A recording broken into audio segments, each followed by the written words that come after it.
Halo, perkenalkan nama saya Al-Hafiz dengan NIM 0102 1282 227093. Mata kuliah Ekonomi Regional kelas B Kampus Indralaya.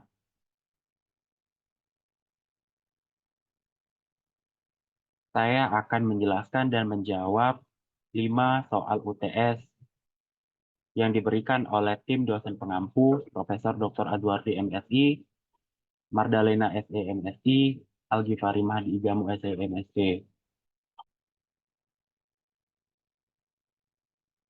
5 pertanyaan atau 5 soal UTS yang telah diberikan. Yang pertama adalah nomor 1, 3 teori lokasi klasik dan neoklasik berupa Weber, Moses, Hotelling, atau model monopoli spasial. Yang kedua, apa itu aglomerasi, keuntungan dan kerugiannya. Nomor 3, tipe atau jenis ekonomi aglomerasi dan contohnya. Nomor 4, jelaskan model kontunen. Dan kelima, model penggunaan lahan Bitten. Baik, saya akan menjawab pertanyaan nomor 1, yaitu 3 teori lokasi klasik dan neoklasik. Teori lokasi Weber. Teori lokasi industri menurut Alfred Weber. Alfred Weber adalah seorang ahli ekonomi, geografis, dan sosiologis Jerman yang bernama Alfred Weber yang mengemukakan sebuah teori tentang penentuan lokasi industri pada tahun 1909 dalam bahasa Jerman. Dan pada 20 tahun kemudian, pada tahun 1929 diterjemahkan ke dalam bahasa Inggris dan menjadi titik awalnya pemikiran industri modern mengenai studi dan analisis penentuan lokasi industri. Teori lokasi industri pada dasarnya merupakan suatu ilmu yang mempelajari tentang lokasi secara geografis serta pengaruhnya terhadap berbagai macam usaha dan kegiatan. Teori lokasi industri yang dikemukakan oleh Alfred Weber adalah memperhitungkan beberapa faktor spasial atau ruang mengenai ruang atau tempat untuk menemukan lokasi yang optimal dan biaya yang minimal untuk pembangunan pabrik atau tempat produksi. Menurut Alfred Weber, faktor penentu lokasi industri dapat digolongkan menjadi 2 faktor utama, yaitu faktor regional dan juga faktor aglomerasi atau deglomerasi. Di dalam teori lokasi Weber, Weber berasumsi bahwa topografi yang homogen, biaya transportasi yang homogen, kualitas dan gaji pekerja yang homogen, persaingan bebas dan perusahaan dapat menjual produk dalam jumlah tak terhingga, dan modal tersedia juga secara homogen.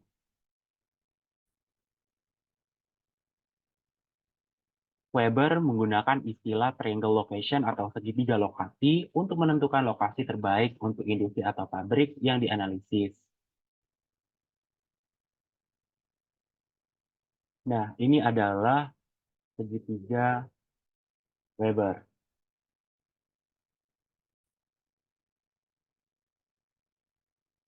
Asumsi dasar pada segitiga Weber ini, selain tujuannya maksimisasi profit, eh, untuk perusahaannya itu dianggap sebagai single establishment atau dianggap hanya perusahaan tunggal, dan juga berada di pasar berada pada pasar persaingan sempurna dan bersifat price taker.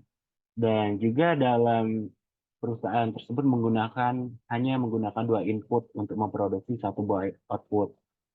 Dalam artian sangat sederhana.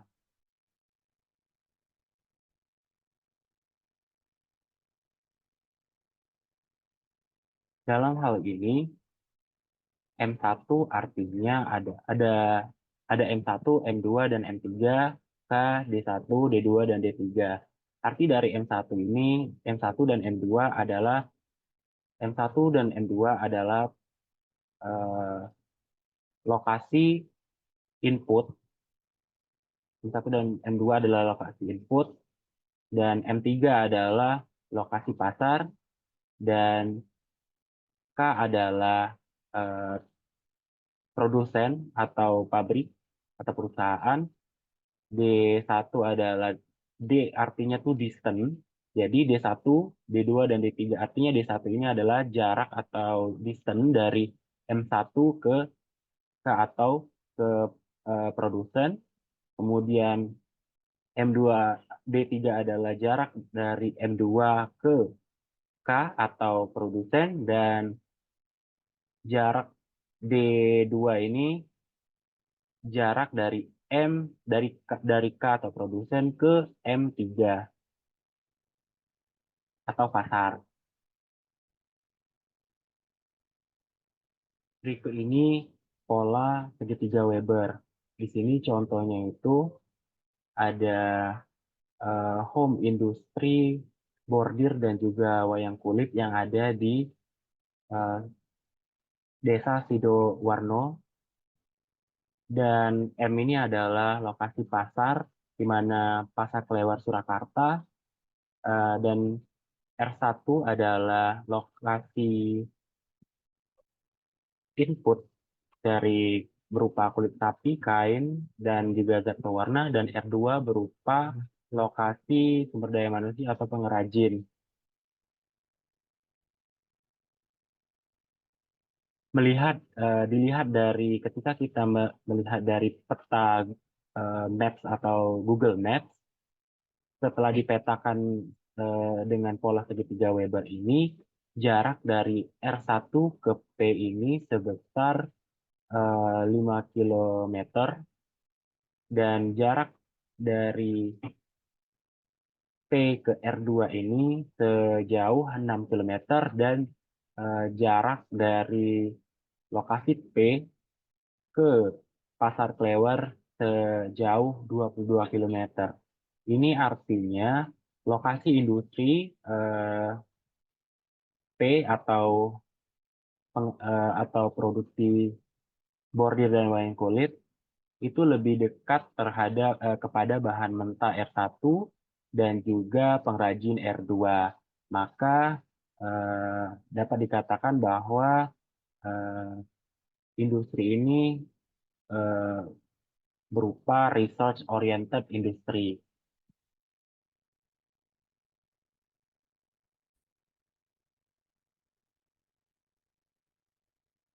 Teori lokasi Moses. Teori lokasi Moses merupakan konsep yang dikembangkan oleh Raphael Moses, yaitu seorang ekonom Jerman. Teori ini membahas penentuan lokasi industri berdasarkan faktor-faktor ekonomi dan geografis. Pada teori lokasi Weber dan Leonhardt, input M1 dan M2 adalah konstan untuk setiap M3 yang diproduksi, atau rasionya selalu tetap. Namun, untuk mencapai efisiensi yang lebih tinggi, terkadang perusahaan mensubstitusikan suatu input dengan input yang lebih murah. Lokasi perusahaan bisa di sepanjang I dan J. Moses menggunakan garis IJ agar jarak terhadap pasar selalu konstan, hingga yang menjadi variabel adalah rasio antar input. Pendekatan ini menciptakan suatu envelope budget constraint yang merupakan fungsi biaya dari kedua input, M1 dan juga M2. Kemudian, perubahan produktivitas dalam model Moses.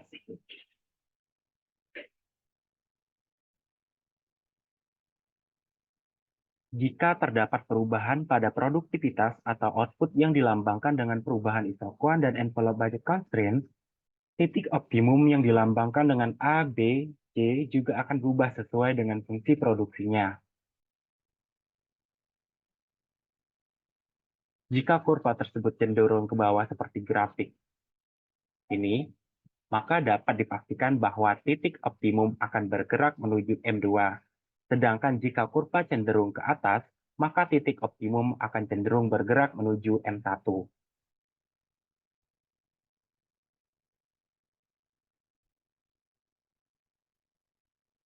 Kemudian, teori lokasi hoteling atau monopoli spasial. Dalam hal ini, ruang dapat memberikan kekuatan monopoli pada perusahaan. Semakin rendah biaya transportasi dan produksi, maka semakin luas area monopolinya. Penempatan lokasi yang tepat dapat memberikan kemampuan monopoli bagi perusahaan tertentu. Penempatan lokasi yang tidak tepat dapat membuat perusahaan kehilangan keuntungan atau mengalami kerugian. Misalnya, perusahaan A yang memiliki produktivitas lebih tinggi dari perusahaan B akan memiliki pangsa pasar yang lebih luas, yaitu hingga titik X. Hal ini terjadi karena mereka dapat memproduksi lebih banyak barang dengan harga yang lebih murah. Namun perusahaan yang lebih produktif tidak selalu mendominasi pasar. Pangsa pasar perusahaan B tetap ada, karena biaya transportasi yang lebih murah ke daerah sekitarnya mengoffset biaya produksi yang lebih mahal. Oleh karena itu, harga produk B pada wilayah tertentu di sekitar perusahaan B menjadi lebih murah atau sama dengan harga produk A. Jika diasumsikan bahwa tidak ada biaya biaya transportasi, maka perusahaan A dapat mendominasi seluruh pasar. Namun, hal ini hampir tidak mungkin terjadi di dunia nyata. Terdapat dua ketetapan umum mengenai kekuatan monopoli perusahaan yang disebabkan oleh faktor geografis keuangan, yaitu semakin besar biaya transportasi, maka semakin besar pula kekuatan monopoli dari perusahaan tersebut. Semakin jauh jarak antar perusahaan, maka semakin besar pula kekuatan monopoli dari perusahaan tersebut. Berikut grafik ini menunjukkan model hoteling yang berasumsi bahwa produktivitas dan biaya transportasi perusahaan A dan B sama. Penerapan strategi lokasi dalam perebutan area pasar dapat mendorong kedua penjual untuk berkumpul di lokasi yang sama. Dapat dilihat pada awalnya, pangsa pasar mereka sama besar yaitu O, min X, dan X sampai L, namun perusahaan A akan cenderung berpindah ke lokasi C untuk meningkatkan pangsa pasarnya, sehingga perusahaan menguasai O, C, dan perusahaan B menguasai DL. Perusahaan B pun merespon dengan memindahkan lokasinya ke posisi D. Hingga sekarang pangsa pasar dari perusahaan B adalah OD dan perusahaan ADL. Hal tersebut akan terus berlanjut hingga ditemukannya NAV equilibrium yang berada pada posisi X atau garis hijau. Pada saat equilibrium, kedua perusahaan akan berada di tengah dan pangsa pasarnya menjadi OX dan XL sama seperti pada awalnya. Dan pada posisi ini perusahaan A maupun B tidak dapat melakukan relokasi untuk memperluas pangsa pasarnya. Hasil akhir dari model hoteling yang menempatkan kedua perusahaan di posisi X tengah adalah meningkatnya dan berkurangnya kesejahteraan pembeli sesuai dengan lokasinya. Pembeli yang berada di tengah dilambangkan dengan kotak hijau akan cenderung memiliki kesejahteraan yang lebih tinggi dikarenakan harga barang yang lebih murah atau harga transportasinya yang murah. Pembeli yang berada pada daerah pinggiran yang dilambangkan dengan kotak merah akan mengalami penurunan kesejahteraan karena barang-barang yang mereka beli eh, yang mereka beli menjadi lebih mahal. Untuk aplikasinya sendiri bisa dalam berbagai bidang, mulai dari facility location hingga pricing decision. Kasus nyatanya di Indonesia adalah persaingan antara Alfamart dan juga Indomaret. Hal ini dapat terlihat dari lokasi toko dan harga mereka yang sangat bersaing. Untuk menarik lebih banyak pelanggan, selain berperang dari segi harga dan lokasi toko, Alfamart dan Indomaret juga berperang dalam segi diskon atau rebate war. Selanjutnya, nomor 2. Apa itu aglomerasi, keuntungan, dan juga kerugiannya?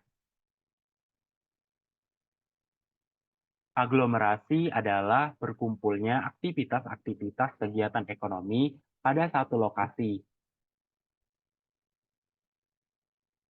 Aktivitas tersebut dapat berupa aktivitas produksi dan juga aktivitas penjualan. Keuntungan aglomerasi. Keuntungannya bagi aktivitas produksi menghemat biaya transportasi pembelian input. Bagi aktivitas penjualan, menghemat biaya iklan. Untuk kerugian aglomerasi, yaitu timbulnya kemacetan, timbulnya polusi udara, polusi air, polusi sampah, dan juga kebisingan atau noise. dan juga meningkatnya angka kriminalitas. Selanjutnya, pertanyaan nomor 3, yaitu tipe atau jenis ekonomi aglomerasi dan contohnya.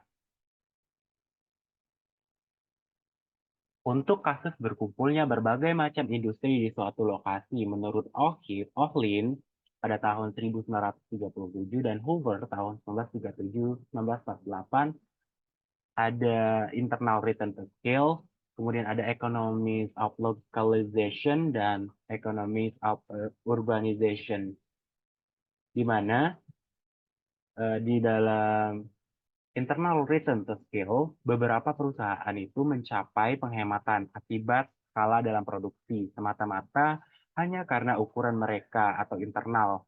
Internal return to scale timbul ketika banyaknya investasi atau capital dan tenaga kerja K dan L di suatu tempat yang hanya dimiliki oleh satu perusahaan. Investasi yang besar pada suatu lokasi akan mendorong adanya pertumbuhan ekonomi yang besar pula pada lokasi tersebut.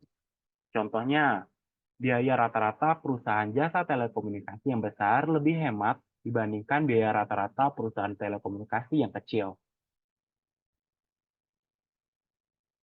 Yang kedua, economies of localization. Economies of localization hampir sama sifatnya dengan internal return to scale. Hanya saja pada kasus ini banyak perusahaan yang terlibat, namun masih berada dalam satu sektor yang sama. Contohnya adalah kawasan wisata kuliner. Contohnya di pasar 26 Ilir, pasar pempek. Yang ketiga, economies of urbanization. Economies of urbanization sama sifatnya dengan kedua aglomerasi di atas. Namun bedanya adalah perusahaan yang terlibat bersifat lintas sektor atau berbagai jenis industri.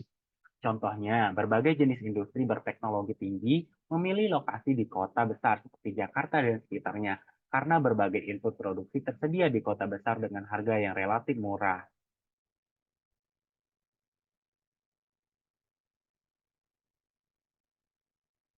Nomor 4, jelaskan model Pontunen.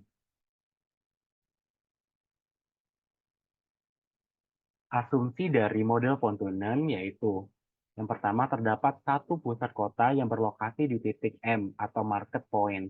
Semua komoditas pertanian diperdagangkan di pusat kota ini.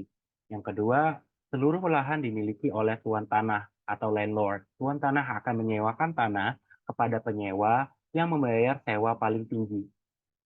Yang ketiga, semua petani memproduksi produk pertanian yang sejenis dengan teknologi produksi yang sama dan perbandingan yang tetap antara input lahan dengan input non-lahan. Perbandingan yang tetap menunjukkan tidak adanya saling substitusi di antara input lahan dengan input non-lahan. Yang keempat, kesuburan lahan dianggap merata di semua lokasi. Yang yang kelima, terdapat kebebasan untuk keluar masuk pasar atau mudah masuk ke dalam pasar pertanian sehingga laba yang diperoleh adalah laba normal atau laba nol. Misalkan seorang petani menanam gandum dan mampu menghasilkan 1 ton dari 1 hektar yang ditanami. Petani tersebut menggunakan input lahan dan non-lahan berupa tenaga kerja, pupuk, bibit, obat-obatan, dan lain-lain dengan proporsi yang tetap.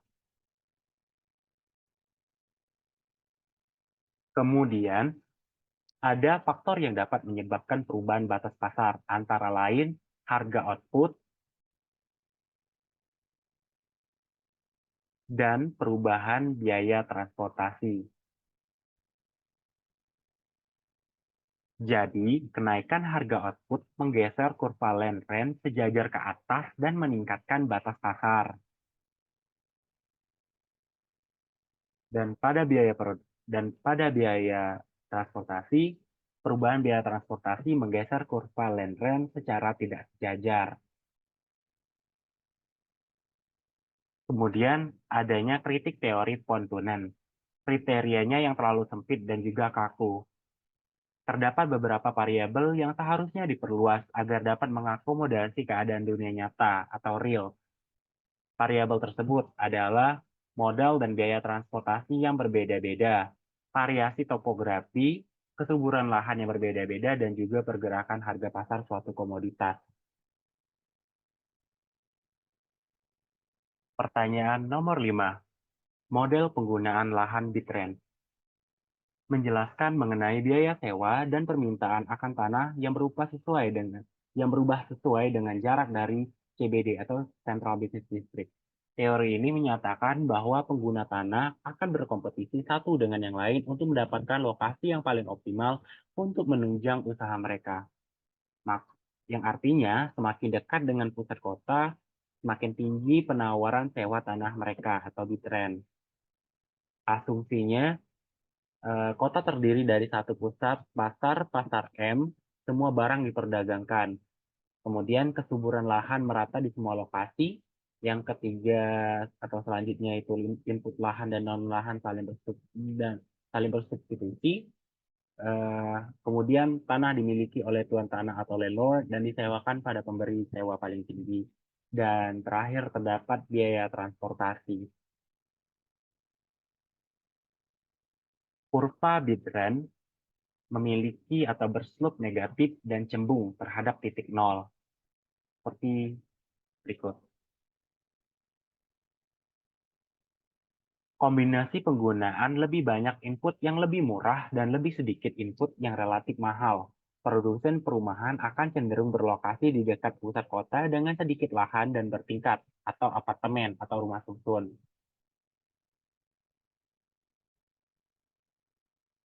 Selanjutnya, model bid rent perusahaan yang berasumsi bahwa yang pertama itu terdapat tiga sektor wilayah, yaitu sektor jasa, industri, dan retail atau perdagangan. Hukum dalam pasar sewa lahan berlaku, maka lahan akan disewakan kepada sektor yang memberikan nilai sewa paling tinggi. Yang kedua, teknologi produksi saling berbeda antar sektor. Sektor jasa memiliki kurva Bitren lebih curam karena sektor jasa lebih berorientasi pada konsumen di pasar dibandingkan dua sektor lainnya. Maka kontak fisik atau tatap muka secara langsung dengan konsumen mutlak diperlukan. Kemudian sektor retail diasumsikan membutuhkan lahan luas atau membangun gudang penyimpanan. Kurva Bitren sektor retail akan lebih landai dari kedua sektor tersebut. Sektor industri memiliki kurva Bitren yang berada di antara dua sektor pesaingnya. Dalam model Bitren perumahan, ada asumsi yang pertama kualitas lahan menyebar merata di semua lokasi, yang kedua suplai lahannya yang terbatas, yang ketiga lahan dimiliki oleh tuan tanah, yang keempat tuan tanah akan menyewakan lahan kepada rumah tangga yang memberikan sewa paling tinggi. Dan yang kelima, terdapat satu pusat kota, titik M, sekaligus area CBD atau Central Business District. Rumah tangga diasumsikan bekerja di area CBD. Dan yang keenam, sebagai pekerja, rumah tangga akan memilih lokasi tempat tinggal di suatu tempat tertentu dan pada hari kerja mereka melakukan perjalanan dari rumah menuju CBD. Dalam kenyataan, terdapat perbedaan pendapatan antara rumah tangga. Berdasarkan tingkat pendapatan yang dimiliki tersebut, rumah tangga dibagi menjadi tiga, yaitu yang pertama high income group, yang kedua middle income group, dan yang ketiga low income group. Kelompok rumah tangga tersebut akan memiliki kepuasan yang berbeda.